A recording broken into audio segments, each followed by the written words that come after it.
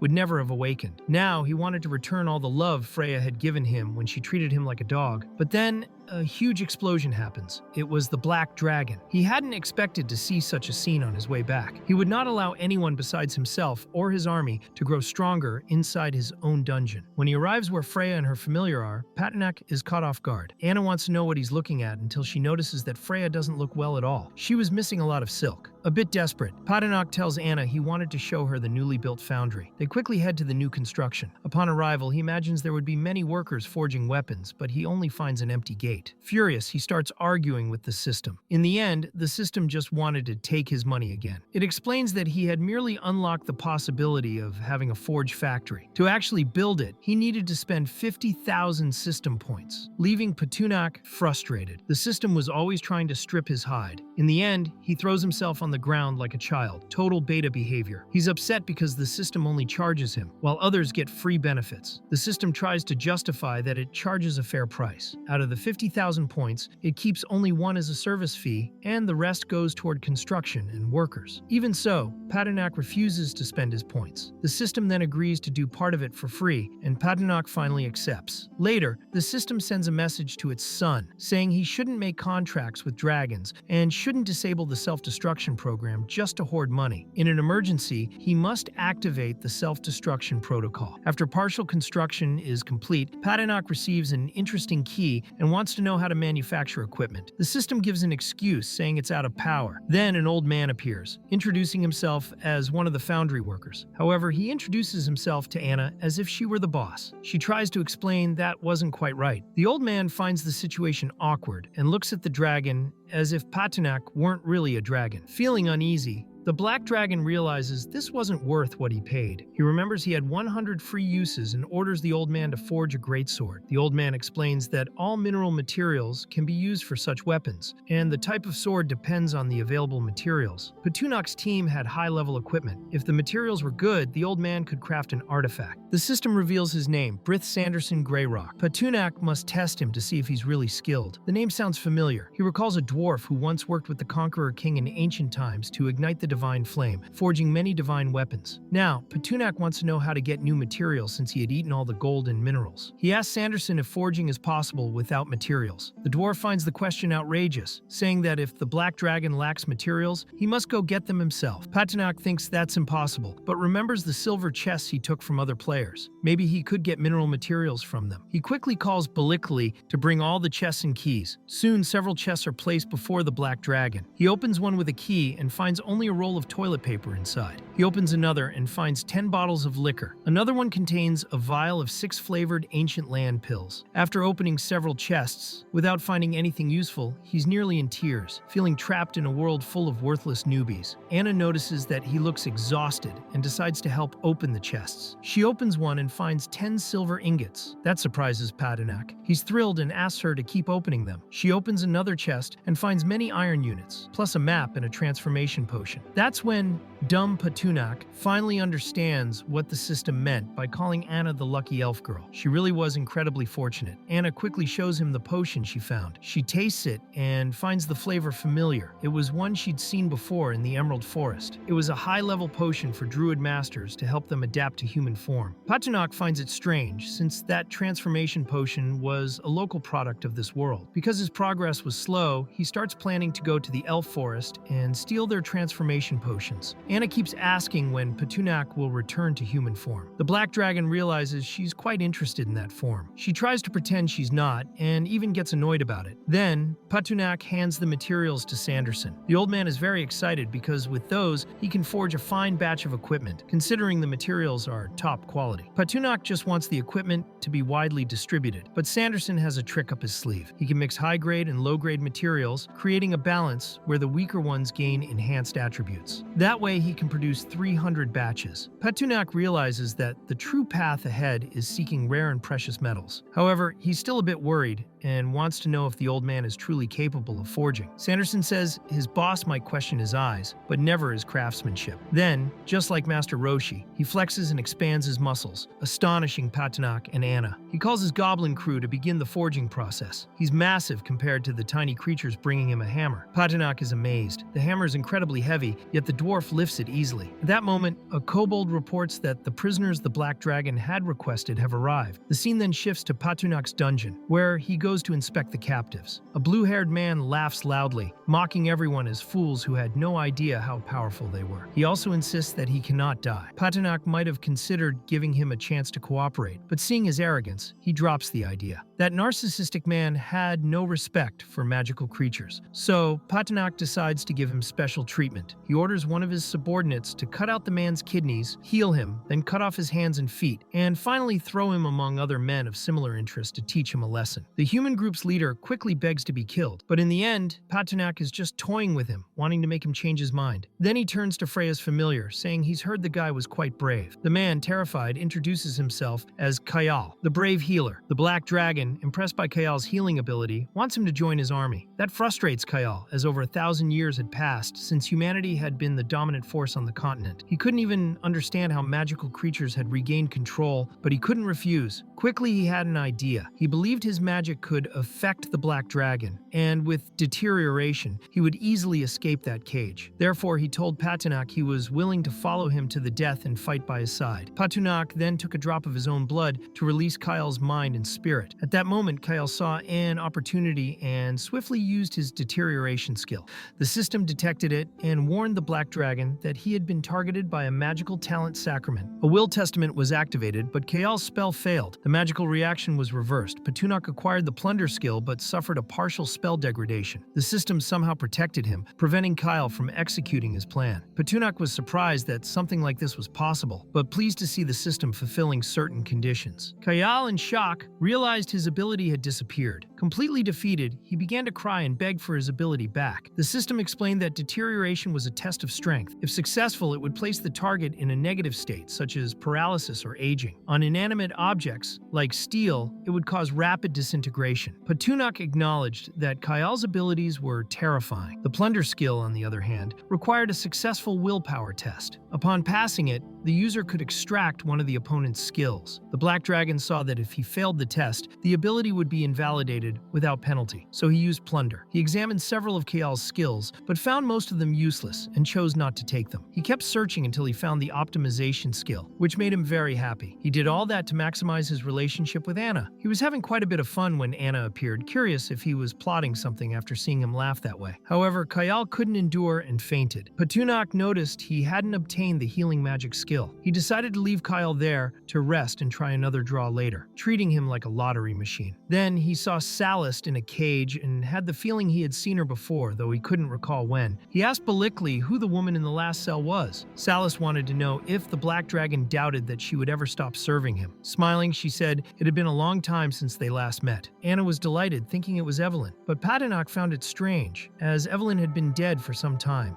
Both he and the elf were startled. Salist indeed resembled her sister. What had happened was that Queen and Laos had given her a potion. If consumed with a personal belonging of someone, it allowed her to assume that person's appearance without arousing suspicion. But Salist could only use it 3 times and needed to act wisely. She had done all that to kill the Black Dragon and had entered Patanak's labyrinth. He was frightened because when consulting the system, he found no information about Salist and began to suspect she was a ghost. Then she suddenly vanished and reappeared behind him, casting a point-blank spell. She hit him squarely. Patunak ordered her to back off. He thought he had already been generous enough and decided to take drastic measures. Using his own ability, he shattered Evelyn's bracelet that was on Salist's arm. Immediately, she reverted to her original appearance, allowing the protagonist to see her name through the system. It was then that he realized Salist truly wasn't Evelyn. Salist made it clear that it should have been obvious, accusing the Black Dragon of killing her. Anna tried to help Patunak with an ice spell. Seeing that, Salist remembered teaching that very spell to her sister and wanted to know how Anna could possibly know it. Patunak then demanded to know who Salist was and how she dared to use tricks against him, knocking her to the ground with his paw. Salist quickly explained that she was Evelyn's sister and once again accused him of murder. Anna was shocked to learn that Salist was Evelyn's sister. The Black Dragon also appeared surprised and explained that he had found Evelyn's body in the forest, stating that the one who killed her was Blaze. Salist thought that impossible, claiming she had seen Patanak herself beside her sister's body. Anna then revealed that everything the dragon had said was true. Evelyn had indeed been killed during King Anlius's army invasion. With tears in her eyes, Salist was devastated by the revelation. Patunak emphasized that he had no reason to lie, and that, in the end, Salist was in no position to question a noble dragon, considering her current circumstances. Suddenly, the system warned Patunak that the Stormworm King had entered his domain. The presence of that king increased his exposure, which infuriated him since he was trying to maintain peace. The Worm King was in his very own territory and had even brought the trash of the world boss, which would surely attract many players. Patanak then asked the system for the Worm King's location, took off flying, and told Anna it was an emergency. The dungeon was now entirely under the elf girl's responsibility, though she had no idea where he was heading. The scene shifted to the place where the Stormworm King was calmly swimming. Patunak arrived swiftly, ordering him to leave the territory. The Worm King didn't like the command and questioned what a dragon was doing in the Silver Moon Mountains. Even so, he didn't want trouble and tried to flee. Patunak disliked his attitude and unleashed his breath over the water. The Stormworm King explained he didn't know the territory belonged to the Black Dragon and said he was being hunted by many humans, mages, and warriors. If he didn't escape quickly, he might cause trouble for the dragon. In the end, Patunak acknowledged his courage but demanded a toll payment for allowing him to leave, claiming he would need to clean up the blood left behind. With nothing to offer, the Worm King promised to return another day to pay. Patunak was enraged and decided the creature should pay with its life instead. The worm then realized his best strategy was to lure the humans chasing him toward the Black Dragon, who was still flying overhead. Patunak was stunned to see the Worm King trying to escape with such a trick. The scene shifted again to 2 humans arguing. One blamed the other for not having killed the Worm King yet. They said he had escaped and that there was no way to locate him. But suddenly, one of them shouted that the boss had returned, causing confusion. They grabbed their weapons, similar to those from the modern world, but what they actually saw in the distance was the Black Dragon. The system revealed he was a hidden boss, a legendary creature, terrifying everyone. Patunak was pleased. Those humans represented represented an opportunity for evolution. A single flap of his wings sent them flying away. They realized he was far stronger than the Storm Worm King. The Worm King, in turn, saw that the dragon's attention had shifted to the humans. It was the opening he needed to flee. Patanak, being rather slow-witted, only understood the Worm King's plan at that moment, to distract him and escape. Quickly, he spewed fire over the water, causing a massive explosion. The humans panicked and began to flee. Suddenly, a silver bucket appeared. There were also several sausages floating on the water, and the humans weren't sure if it was really the Storm Worm King. They hated the situation since Patunak himself had defeated the boss in just a few seconds. One of the humans used his identification skill and confirmed it was indeed the Storm Worm King, but his skill was too weak, showing only the name and race. The Black Dragon listened to the humans' conversations until he decided to fly away. They were shocked by the size of his health bar. Some of the braver humans were willing to fight the Black Dragon, especially since he had stolen the boss they were hunting. However, the group was divided, as not everyone agreed. Some thought it wasn't the right time to face him. Suddenly, one of the humans tried to restrain Patunak with a magical chain ability. So, several mages using that magical ability tried to pull him down. Patunak, seeing that those humans wanted him to lower himself, simply fulfilled their wish by throwing himself with full force. At least he was smart enough to use gravity to his advantage. Quickly, those humans were shaken. The tide had turned, and now the humans were seeking help.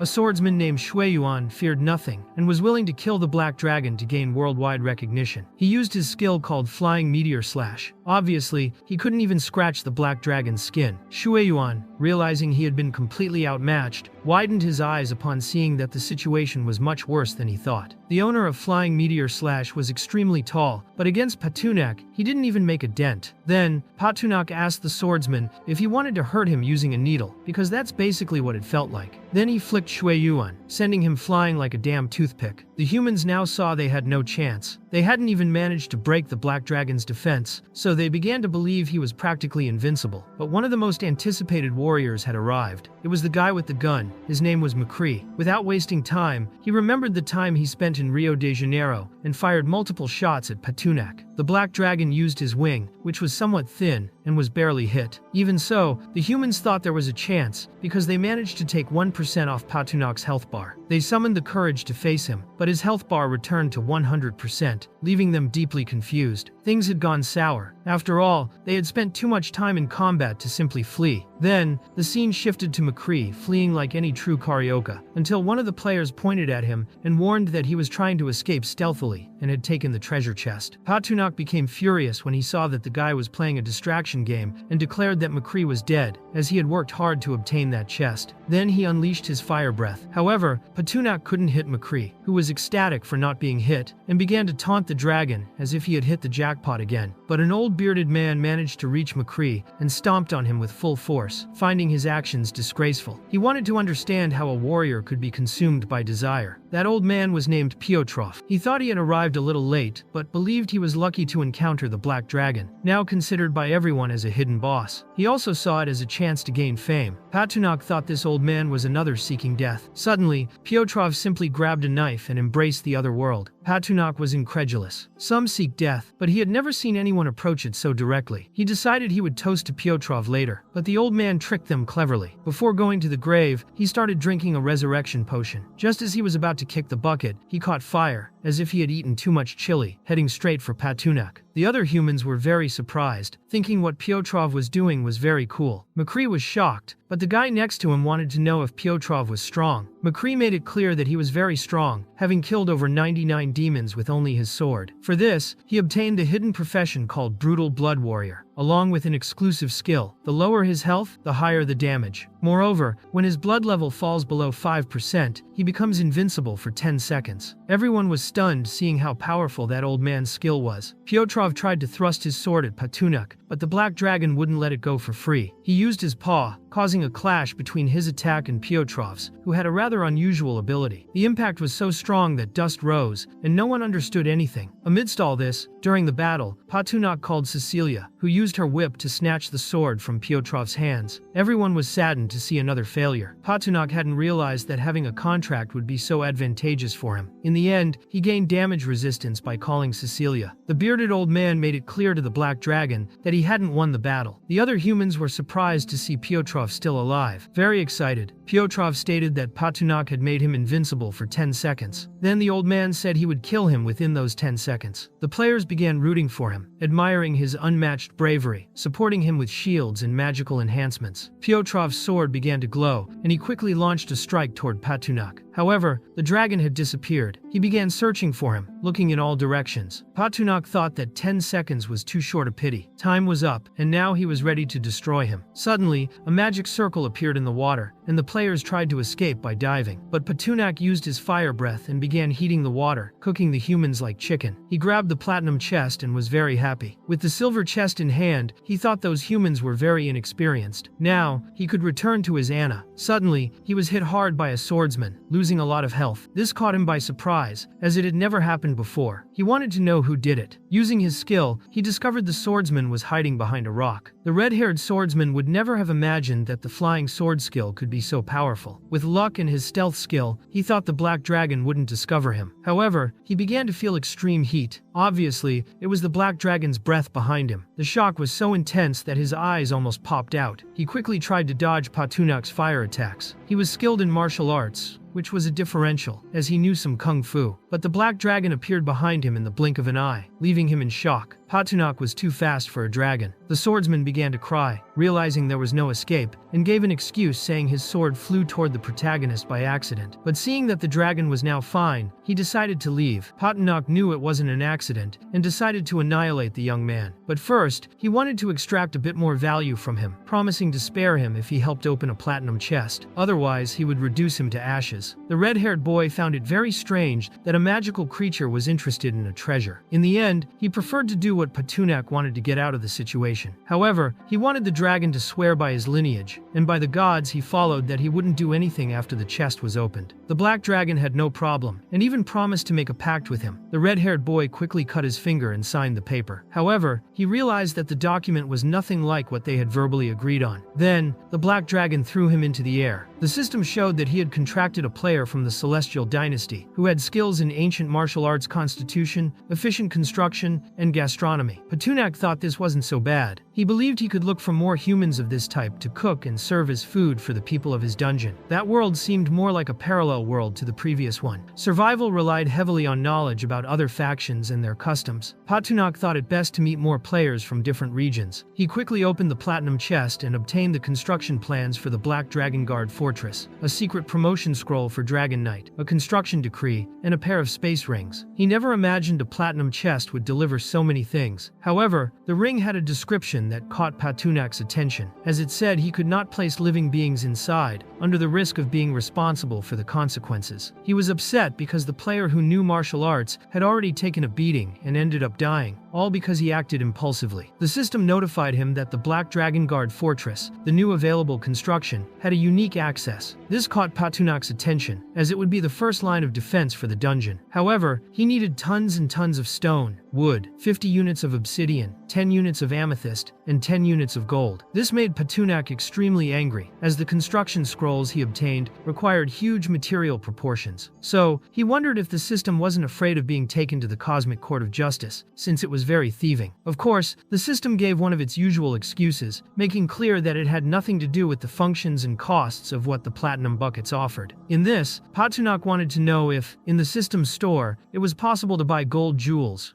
or an amethyst necklace. The system made it clear that it was possible. In the end, all the necessary materials for the construction were there, but the system only gave a 10% discount. This made Patunok furious. He thought the system was a damn capitalist, trying to rip him off, treating him like a mere proletarian. He wanted to know how much the gold and amethyst were worth in that world. The system explained that Patunok could also choose not to buy anything and gather everything himself. All activities are based on the desires of the system's host. In this, Patunok wanted something like a 99.5% discount. Obviously, the system, as it was, made it clear that something like that wasn't possible. So Patunok asked for 90%, which the system also couldn't grant. Then he asked for 70% and declared he wouldn't ask for anything else. Again, the system couldn't do it. At that point, Patunak broke down. Now he wanted 50%, and if that didn't work, he would no longer use the system for upgrades in the future. He would continue living that way and find invincibility on his own. The system considered a 50% discount acceptable, but the Black Dragon could only purchase the exact amount of materials required for the construction on that occasion. Any excess would revert to the original price. The scene then shifted to the afternoon, where Balikli informed his master that the stone and wood had been gathered as requested. The conditions were met, and the system asked Patunak to show the location for the construction. Patunak pointed to an area where there was a circle, thinking that the structure could be built there. The construction was completed quickly. Even a statue of the Black Dragon himself was there, which greatly pleased his subordinates. Patunak saw that the tower was still blocked by fingerprint recognition. Quickly, he placed his paw and managed to open the gate, and indeed, it was just as he had imagined. All the guard posts under the light shield were hidden. Still, it was possible to find outposts scattered around. The teleportation barrier was also much improved. No matter who the invader was, they would have to pass through the Black Dragon Guard pit to reach the dungeon. The Black Dragon Guard fortress had multiple functions and many advantages, as it amplified the army's strength. The problem was that a sort of dungeon, an entertainment zone designed for players, was appearing. Patunak wanted an explanation from the system. The system explained that after the players died in the Black Dragon Guard fortress, they would deliver double system points to the dragon. The fortress's purpose was to destabilize the numerical advantage of the players. Patunak agreed with the system. He called his army, explaining that they should protect the first line of the fortress, and asked if they were confident. His soldiers affirmed they would do their best, but there was a problem for Patunak. He felt the formation wasn't completely balanced. He lacked a healing unit of the priest type. He already had warriors and mages, so he believed he would have to go to the Silver Moon mountain range to recruit healers and improve his strategies. This way, he would have a complete monster formation. He positioned part of his army in the fortress, and after activating the system, the magical creatures began to be absorbed into it. In the end, he thought it would be interesting for players to enter through the main gate and experience the best of his arsenal. He even made a presentation for the players, welcoming them and declaring that if they failed, they would be met by eternal sleep. Seeing the flaming rabbit soldiers entering, he realized it still wasn't quite how he wanted it, but he could adjust the troop structure of the Black Dragon Fortress. He began making changes, positioning his soldiers in a circular combat formation. Each group would consist of 3 to 5 monsters and would attack the players for 3 minutes. Even the wolf boss and elite coyotes would join, fighting for just 3 minutes. Patunak thought it should be like a dungeon, and everything he had previously planned seemed useless. The problem was that the system made it clear that Patunak still needed to equip his army, as he had made specific modifications so that they remained exclusively there. The Black Dragon was furious with the system for not warning him that such modifications were necessary. The system thought that for evolution to occur, the players would need to attack them constantly. Otherwise, Patunak would cease to evolve at some point. In this, he glanced at the flaming rabbits, as recommended by the system itself. The system also explained that the Black Dragon only needed to spend system points to create the necessary equipment for the flaming rabbits. He checked the materials and saw he needed strong radish, extremely spicy in flavor. This would allow the rabbits to cast the fireball spell from behind, precisely for effect. The vibrant radish was also needed, which activated immediately. However, Patunak wanted the system to formulate the material. The system solved the problem by requiring the Black Dragon to spend 3 system points, as well as the vibrant radish. Patunak was very pleased with this arrangement. Now, players who wanted to challenge the Black Dragon Fortress would have to go to the Silver Moon Forest,